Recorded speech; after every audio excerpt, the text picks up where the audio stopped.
bersyukur Tuhan di hari yang baru. Kami mau selalu berharap hanya kepada Tuhan Yesus. Haleluya.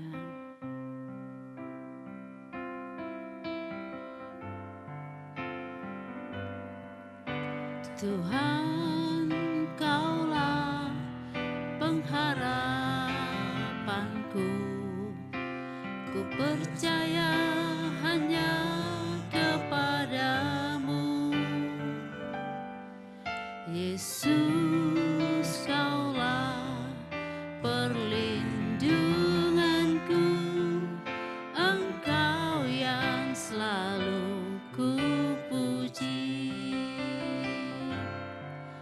Mulutku penuh dengan pujian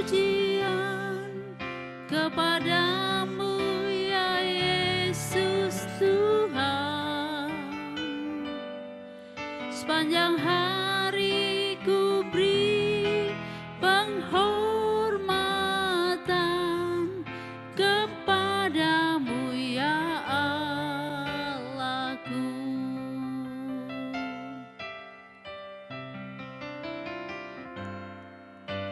Tuhan, Kaulah pengharapanku. Ku percaya hanya kepadamu, Yesus. Kaulah perlindunganku, Engkau yang selalu ku puji. Mulutku penuh dengan pujian kepadamu, ya Yesus Tuhan. Sepanjang hari ku beri penghormatan kepadamu, ya Allahku.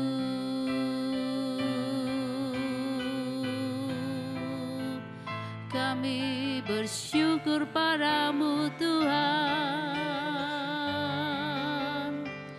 Kami muliakan namamu, Yesus. Haleluya.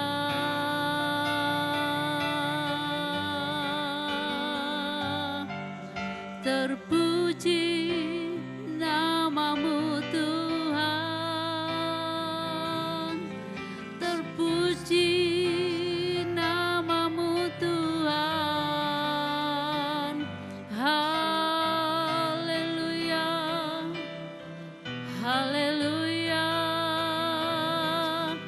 Haleluya. Kami bersyukur buat semua yang baik. Haleluya, Yesus. Tuhan yang memimpin,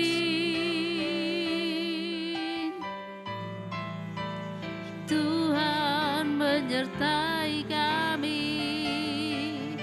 Haleluya.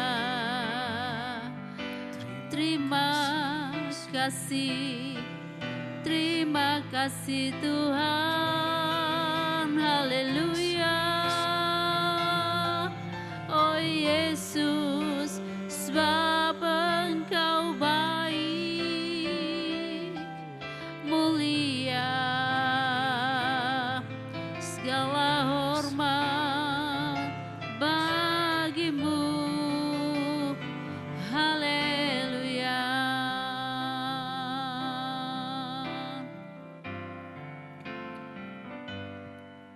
Mulutku penuh dengan pujian kepadamu, ya Yesus Tuhan. Sepanjang hari ku beri penghormatan kepadamu, ya Allahku.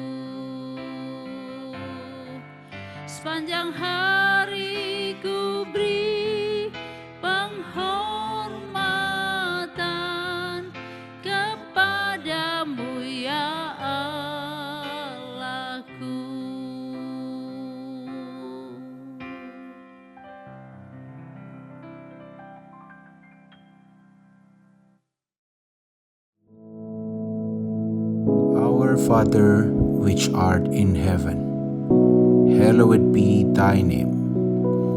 Thy kingdom come, thy will be done in earth as it is in heaven. Give us this day our daily bread, and forgive us our debts, as we forgive our debtors. And lead us not into temptation, but deliver us from evil. For thine is the kingdom, and the power, and the glory, forever. Amen.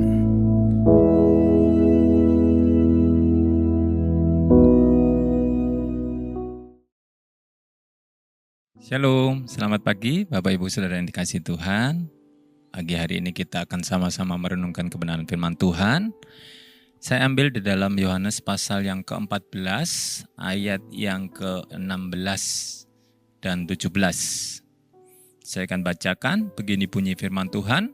Aku akan meminta kepada Bapa, dan Ia akan memberikan kepadamu seorang penolong yang lain, supaya Ia menyertai kamu selama-lamanya, yaitu Roh kebenaran. Dunia tidak dapat menerima Dia, sebab dunia tidak melihat Dia dan tidak mengenal Dia. Tetapi kamu mengenal Dia, sebab Ia menyertai kamu dan akan diam di dalam kamu. Puji nama Tuhan. Saudara yang dikasihi Tuhan, pagi hari ini kita patut bersyukur. Kenapa? Karena Tuhan itu selalu baik dalam hidup kita. Mungkin kalau pagi hari ini saudara masih belum sadar gitu ya, masih belum mengerti apa yang Tuhan kerjakan dalam hidup saudara. Saudara mungkin tidak merasakan bahwa Tuhan itu baik karena mungkin saudara sedang menghadapi masalah. Mungkin saudara sedang menghadapi pergumulan.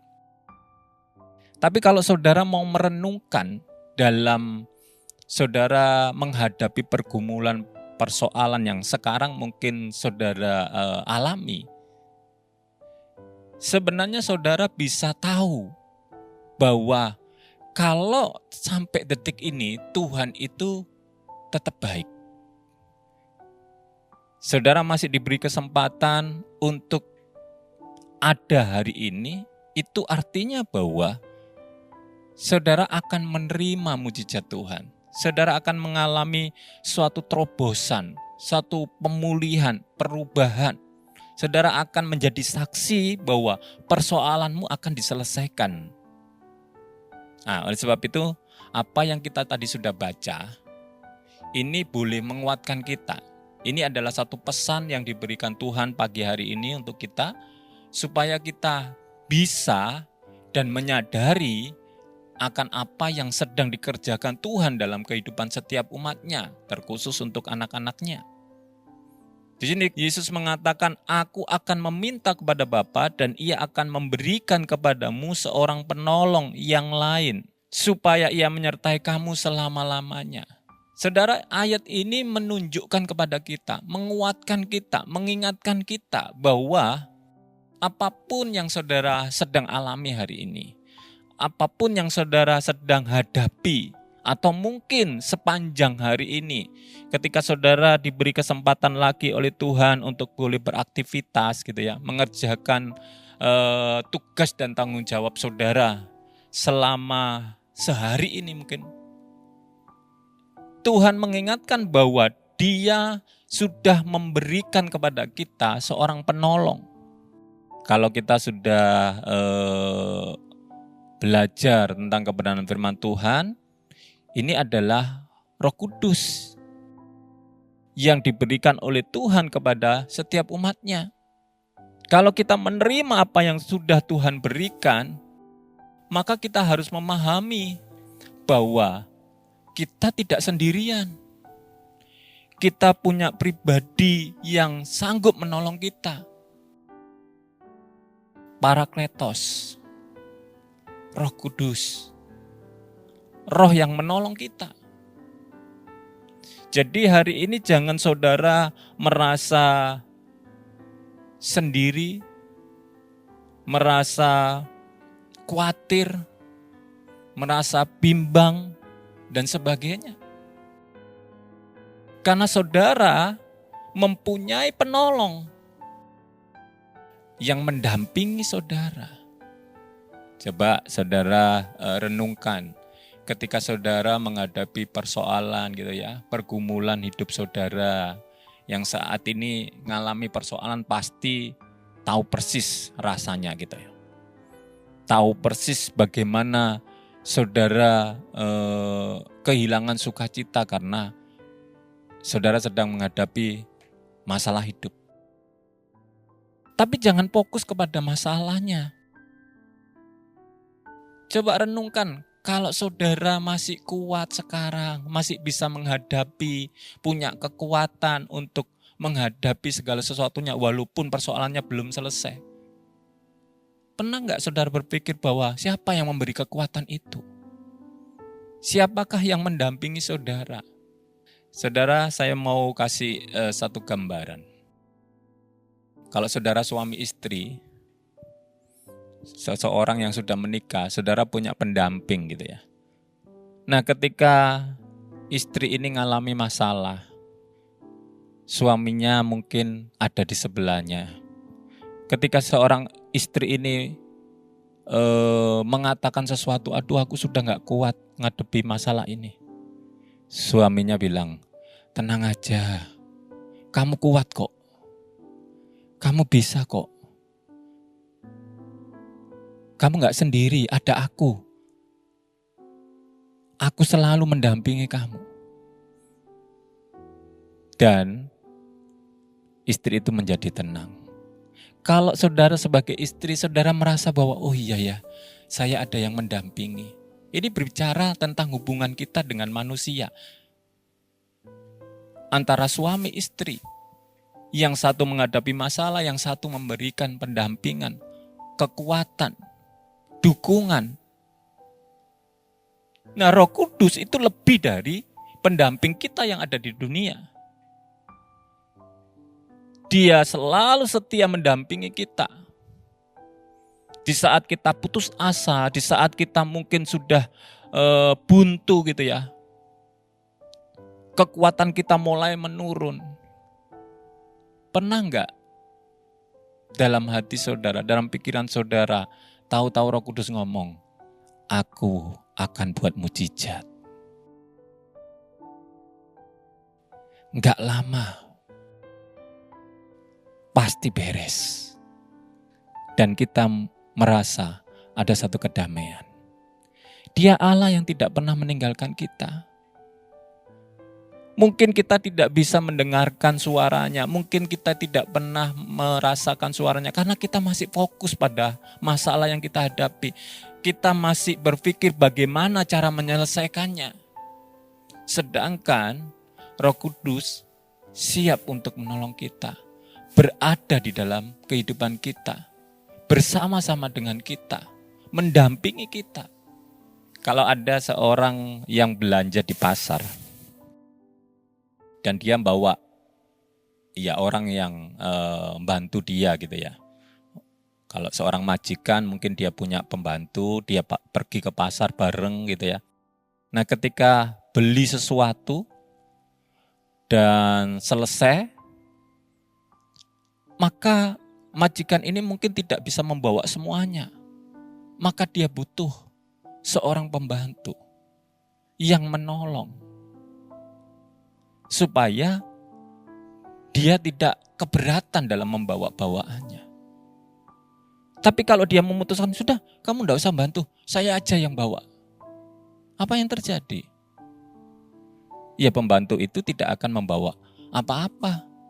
Sedangkan majikan ini akan kewalahan. Karena mungkin bawaannya atau belanjanya banyak. Saudara, kita mungkin sedang seperti itu.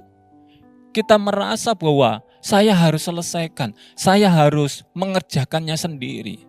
Padahal Roh Kudus siap untuk menolong kita, mendampingi kita, bersama dengan kita.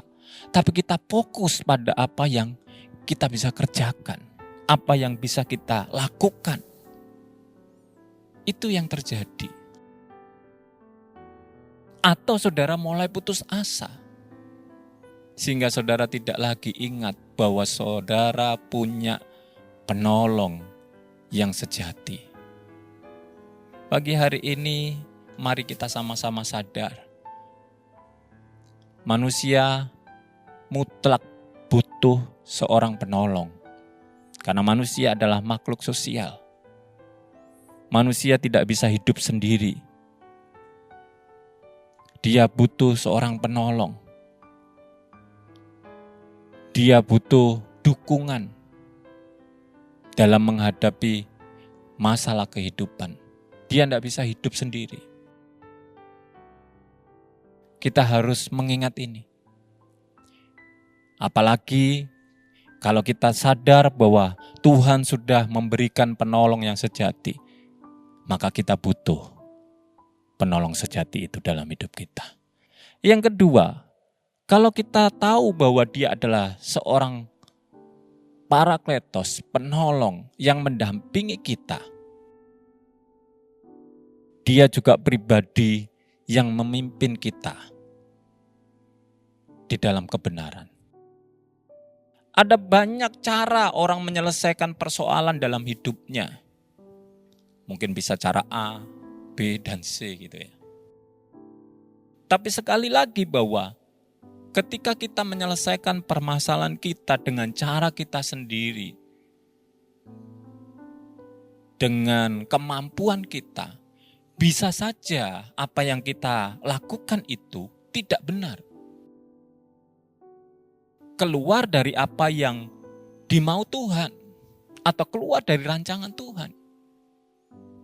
Yang tujuannya memang benar, kita pengen selesai dari persoalan, kita pengen keluar dari masalah, tapi dilakukan dengan cara yang gak benar. Dampaknya mungkin satu selesai, tapi muncul persoalan yang baru. Apalagi kalau yang kita lakukan itu tidak sesuai dengan firman Tuhan. Nah, ini menjadi masalah yang serius.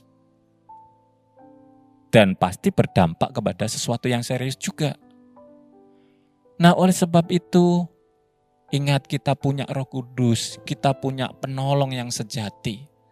Andalkan dia dalam setiap hidup kita. Ketika kita menghadapi masalah, undang dia. Karena dia akan memberikan kepada kita hikmat. Dia akan memberikan kepada kita solusi. Apa yang harus kita ambil? Keputusan yang tepat adalah keputusan yang bagaimana.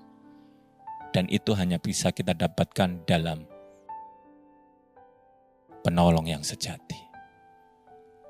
Saudara mungkin punya pengalaman.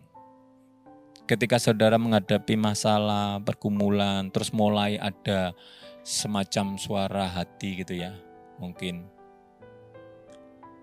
yang menunjukkan solusi gitu ya.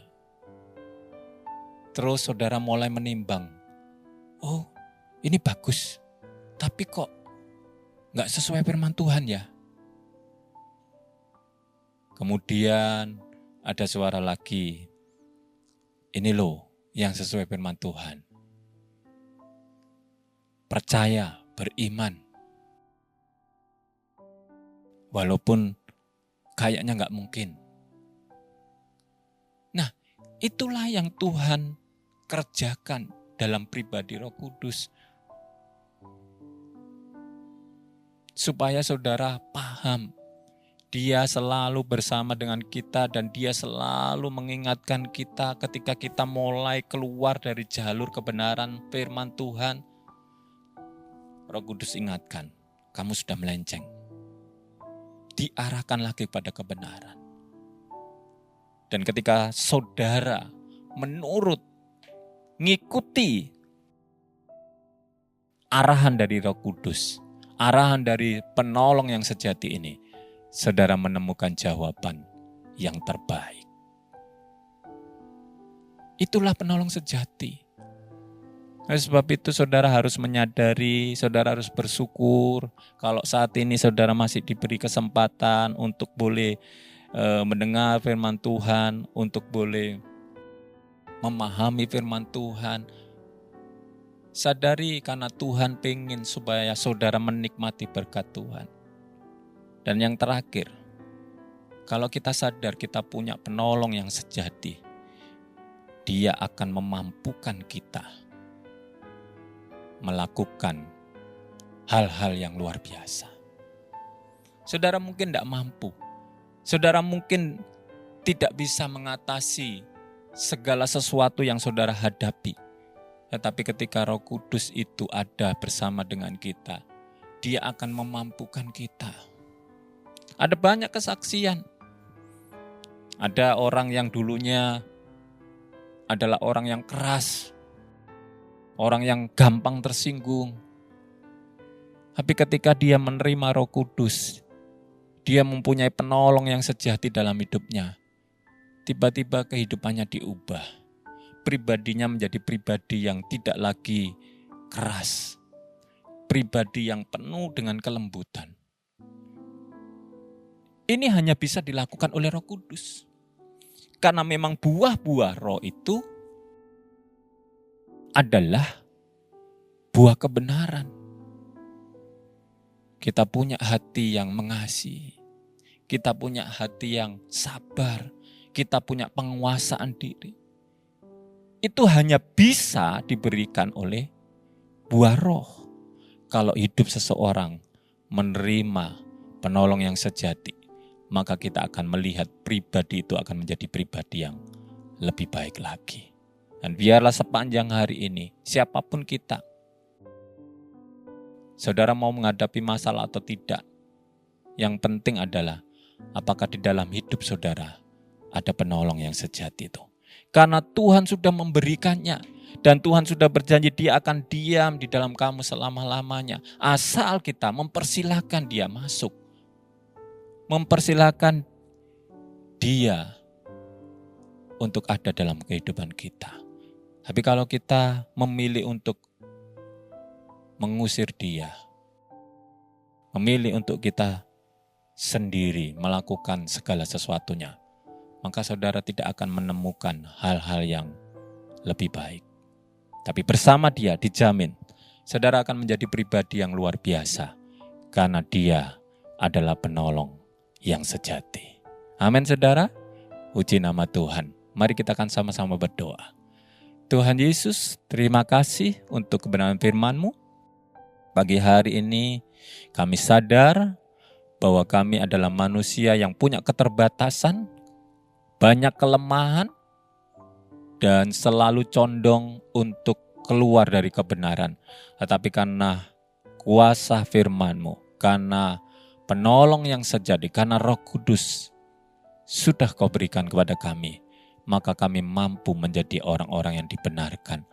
Kami boleh menjadi pribadi-pribadi yang boleh menjadi berkat. Terima kasih Tuhan, terima kasih. Di dalam nama Tuhan Yesus, biar sepanjang hari ini Engkau terus berkarya dalam kehidupan kami dan Engkau terus memakai kami sampai Engkau datang untuk yang kedua kalinya. Dalam nama Tuhan Yesus kami mengucap syukur. Haleluya. Amin. Selamat pagi, Tuhan Yesus memberkati.